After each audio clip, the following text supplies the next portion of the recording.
from the audience, from JP Rankin, he wants to know, do you plan to lead millennials from behind the screen and into the streets? So yeah, what's the plan to get them from behind the internet, from behind Twitter and into the streets? Yeah, I mean, I'll tackle this. People are, DSA, our YDS chapters are very active with young people, and something that we never really planned for, and it's worth emphasizing, there's a second split of the millennials coming very soon that nobody's talking about, and that's Emily's generation, which is Gen Z. And something we've seen a huge upsurge of is high school students forming YDS chapters, so our youth branch, but people that are even much younger than me, so people that are 15, 16 years old that have 2 or 3 years of organizing in a, explicitly socialist organization. And they can't even vote yet, but they have just incredible amounts of workplace organizing and, inter-left organizing that will go a long way in the future. And I can't even really remember what the question was. I just started rambling. No, how do we get, and Emily, if you want to jump in on it, but there's a lot of questions here. I might want to give you a separate one. But the question was, what's the plan to get from behind the screens, in front of the screens, and in the streets rather? And for what I'm hearing is that it's kind of happening organically, even in the high school level, where clubs are organizing and people are actually organizing in person versus just online. Yeah. Okay, so let me jump to this next question here. This was a low-hanging fruit, maybe. Let me just ask this anyway. How can we protest capitalism when we use phones and products from capitalism? Who wants that one? All right, I'll take this one. Okay, go.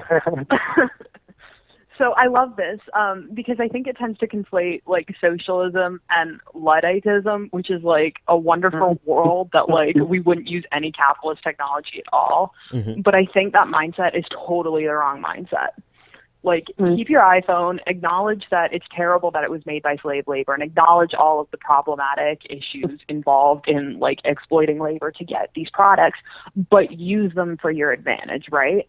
So, like, use your phone, get out there, figure out where your local socialist group is, figure out where, like, get on Twitter, man, like, network on Twitter. That's the best place ever. Call your friends up, text them, right? It's like an after-school special, like, activism thing. Like, use what you have to your advantage, acknowledge the issues that got them in your hands, like your phone, but, like, don't let sort of, like, these sticks in the mud get you down. Like, keep going. So let me unpack that question a little further. I'll jump in on this. Okay, yeah, go ahead, Larry.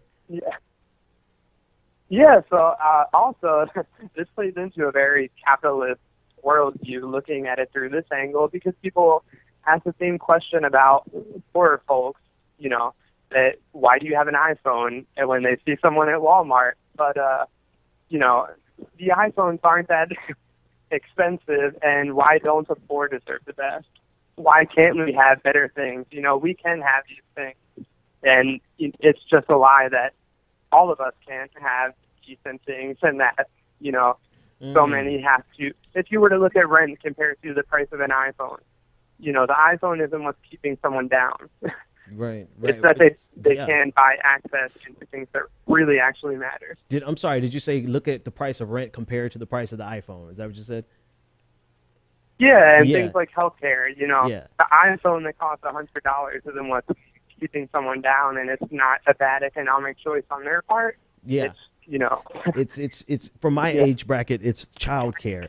It's the sharecropping that experience where you go to work 40 hours a week just to hand it over to childcare providers. So and then living expenses on top of that. But I want to unpack that question a little further though, right? So in that question is the premise that socialism is counter or is antithetical to a market system that produces technologies that we're using now.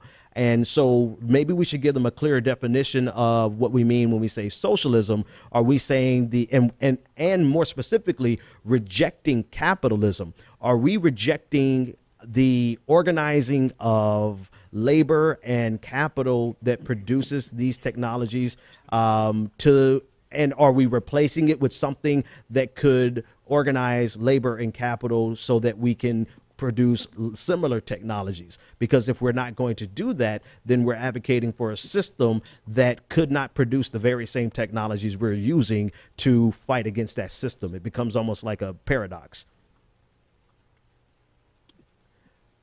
Who wants that? Who wants me to? Yeah, I mean, I can jump in a little bit. So these are really big questions, right? And we're not even close to getting to those questions. And these are questions that DSA addresses at meetings. You know, we can have the big discussions about socialist realism versus futurism and all of these kinds of things. But in the meantime, we have to make some steps to climb that ladder a little bit.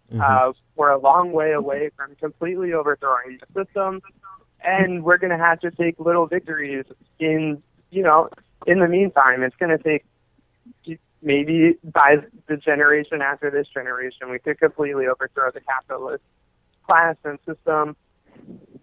But we also have to have that futurism, what we actually want, and that's something that communicating to people, but also organizing for a better world. In the process, you learn about what you actually want. Yeah. Okay. So right, actually, and I think go ahead, Em. Go ahead.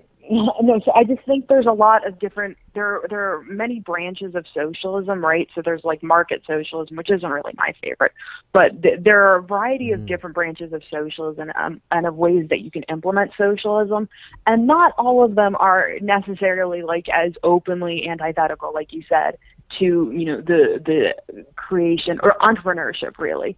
So you can still have a socialist society that praises entrepreneurship, but you can do it in a way that doesn't also praise or require exploitation. Damn it! I wish I had an applause track. I've been talking about getting my applause track, but I want everyone in the audience right now to give Emily a hand, because that's the answer for me, right?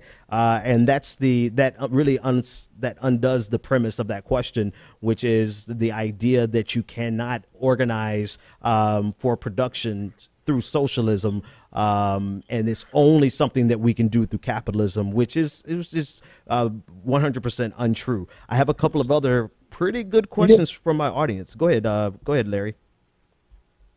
Sound like you were jumping. Yeah, and also, I mean, it's worth emphasizing how much money a lot of these, self-proclaimed entrepreneurs get from the government to do their kind of research, and then also how much technology they're taking straight from, government-funded research. So it's not like this is separated, a lot of what they're using is coming from publicly subsidized research. And then even further than that, if you were to look at the Scandinavian countries, if you're going to have exploitative systems, they funded a social security system and a retirement plan with, nationalized oil system, and now they can benefit from that. You can make it work both ways. Not that it needs to be exploitative, but you can also establish stronger social welfare systems that way. Yeah, no, these are thank you for those responses. Those are good responses, and even your first response, Larry. I don't want us to kind of gloss over what you said originally, which is you have to take the victories that you can get now, and gradually move to the direction that you want to move, and not allow the challenge of economic theory, while we may not have the economic theory to be a direct challenge to capitalism now, that doesn't mean that we stop and stifle any progress towards a more progressive future. It's kind of like you're making good the perfect of the good the enemy of perfect.